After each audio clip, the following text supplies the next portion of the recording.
బండారు రామ్మోహన్ రావు గారు ఉన్నారు, ప్రముఖ రాజకీయ విశ్లేషకులు మరియు న్యాయవాది. రామ్మోహన్ గారు నమస్తే అండి. నమస్తే రహీం గారు. రామ్మోహన్ రావు గారు, ఒక పక్క చూస్తే ఈరోజు ధర్మేంద్ర ప్రధాన్ రాజీనామా మీద ఇటు సీజేపీ కార్యకర్తలు కానివ్వండి, అనేక విద్యార్థి సంఘాలు కానివ్వండి, ఇది విద్యార్థుల విజయం, సీజేపీ కార్యకర్తల విజయం అంటూ ఇటు చెప్పుకుంటా ఉన్నారు. కేంద్రం చూస్తేనేమో ఈ ఉద్యమం కాస్త సంఘ విద్రోహ శక్తుల చేతుల్లోకి వెళ్తుంది కాబట్టి ఇలా వెళ్ళకూడదన్న ఉద్దేశంతోనే నైతిక బాధ్యత వహిస్తూ రాజీనామా చేస్తున్నామంటూ కేంద్రం చెప్పింది. ఓవరాల్గా ఏమంటారు దీని గురించి? రహీం గారు, మీకు పెద్ద రామరెడ్డి గారికి, మిత్రులు వెంకటస్వామి గారికి, సోదరి స్వాతి గారికి అందరికి నమస్కారం. మెగా న్యూస్ ప్రేక్షకులు కూడా. నేను స్వాతి గారితో పూర్తిగా గౌరవిస్తున్నాను. అది అంతకంటిగా ఇటు నుంచి వస్తాను. సబ్ కుచ్ లుటాకే ఓష్ మే ఆయతో క్యా హోతా అని సైగల్ పాడిన పాట పాడుతుంది. నాకు 65 ఏళ్ళు. ఆ పాట గుర్తొస్తున్నా. ఎందుకంటే అన్ని పోయిన తర్వాత ఏముంది మిగిలిందని. కానీ ఇంకొక సామెత కూడా ఉంది, దేర్ హై మగన్ అంధేర్ నహి అని. ఆలస్యమైంది, ఇప్పటికైనా చీకటి కాదు. మంచిది. నా ఉద్దేశం ఏంటంటే ధర్మేంద్ర ప్రధాన్ గారి రాజీనామాను నేను ఆహ్వానిస్తున్నాను. రెండోది ఏమైతుందంటే, మాకు చిన్నప్పుడు కథ ఉంది. స్వాతి కొంచెం వయసు తక్కువ కనుక కథ తెలుసో తెలియదు చెప్తాను.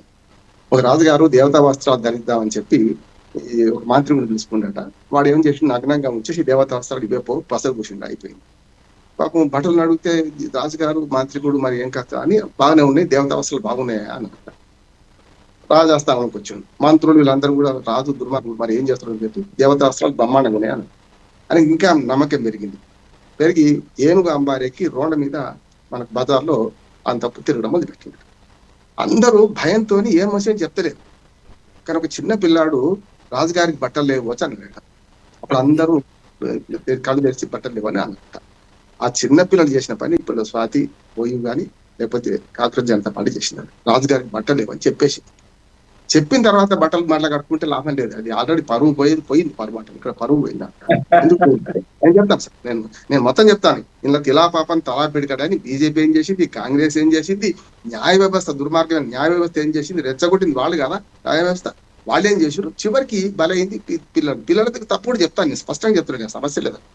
అందుకనే నేను వీడియో పంపుతాను. 100 గారు అడ్డం రాకండి, నేను స్పష్టంగా చెప్తున్నా. ఇవాళ పరువు అంతా పోయిన తర్వాత ఇవాళ పరువు నిలబెట్టుకునే ప్రయత్నాలు ఏం సాధ్యం. ఇది ఒక్కటి మొదటిది కాదంటున్నాడు. రైతు చట్టాన్ని నేను పూర్తిగా ఆహ్వానించడమని సమర్థించడమని. కానీ ప్రజలు ఎవరైతే ఏ సంస్కరణ అయినా ఆ సంస్కరణలో భాగమైనా వాళ్ళ రైతులను భాగస్వామ్యం చేయకపోతే ఏమైంది, తిరుగుబాటు వచ్చింది.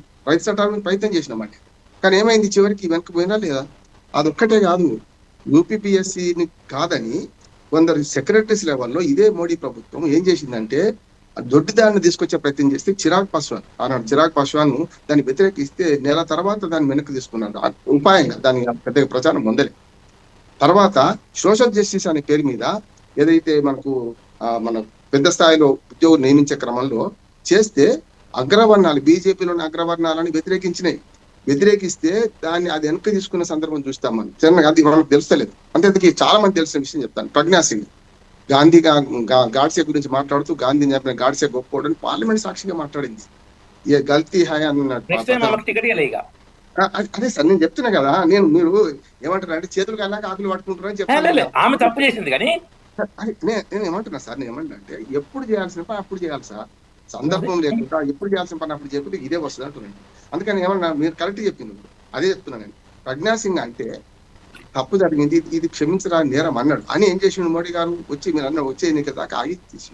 ఇట్లా కొన్నిసార్లు నిర్ణయం తీసుకోవాల్సిన టైంకి తీసుకోకపోతే నష్టం, కావాల్సినంత నష్టం జరగాల్సిన నష్టం జరుగుతుంది. ఇట్లా జరిగింది కూడా అదే అంటున్నాడు. నేను 40 రోజులు రహీం గారు మనం ఎన్ని చర్చల్లో పాల్గొన్నాం, 40 రోజులు మాట్లాడుతున్నాను. నేను ఎప్పటి నుంచి ఏమంటున్నానంటే, మీరు కొన్ని విషయాలను నైతిక బాధ్యత వహిస్తే లాల్ బహదూర్ శాస్త్రి కింద వెంకటస్వామి గారు అద్భుతంగా చెప్పింది.